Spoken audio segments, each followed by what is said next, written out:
Pierre Carrière, vous êtes le secrétaire général de la CFDT dans le Rhône. Alors, l'horizon vient de s'éclaircir du côté de la droite pour les candidats aux élections présidentielles. Ça sera bientôt le cas pour la gauche. Mais en la matière, comment les syndicats comme la CFDT voient l'hiver et le printemps? Je pense qu'il y a deux enjeux principaux pour la CFDT. Le premier, c'est un enjeu démocratique. Et le deuxième, c'est un enjeu sur les questions du travail aujourd'hui. L'enjeu démocratique, c'est parce que la CFDT, depuis qu'elle existe, s'est toujours battue sur le territoire national ou même en dehors de ses frontières pour faire vivre la démocratie, pour lutter pour la liberté.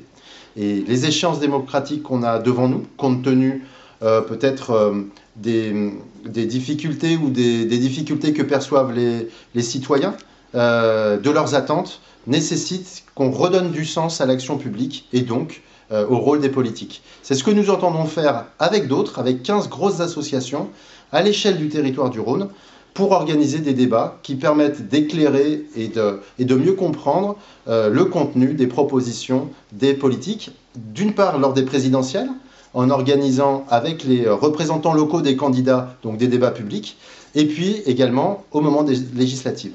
Quand vous parlez des représentants locaux des candidats, y compris le Front National? Alors, on n'a pas encore tranché, pour être honnête, la question à l'intérieur du groupe de pilotage.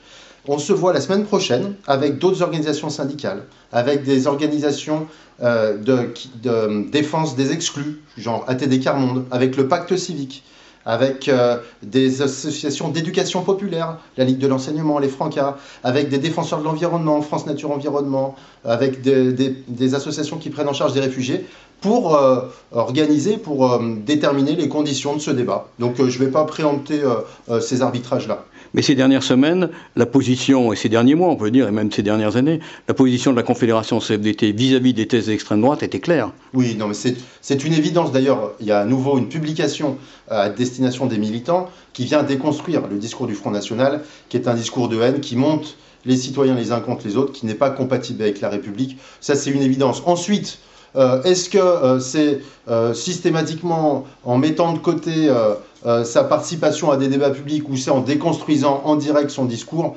Je dirais, on est plutôt sur la tactique. C'est des choses qui peuvent peut-être se réfléchir, mais sur les fondamentaux, on est tous d'accord qu'il faut faire barrage coûte que coûte au Front National. Et puis on en a un petit peu parlé sur les écrans radio-télé. La seconde préoccupation des syndicats, dont la CFDT je suppose, ce sont les élections professionnelles. Alors les élections professionnelles dans les très petites entreprises, puisque ces salariés des entreprises de moins de 11 salariés vont pouvoir choisir l'organisation syndicale qu'ils estiment digne de les représenter entre le 30 décembre et le 13 janvier 2017.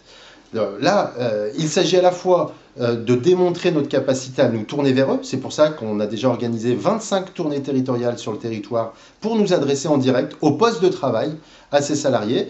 Et l'autre enjeu, c'est de conforter, voire de gagner dans l'échelle de représentativité syndicale, de gagner des places. Aujourd'hui, la CFDT est deuxième organisation syndicale en termes de représentativité dans le privé, alors que c'est la première en nombre d'adhérents, avec 860 000 adhérents. On peut peut-être gagner la première place.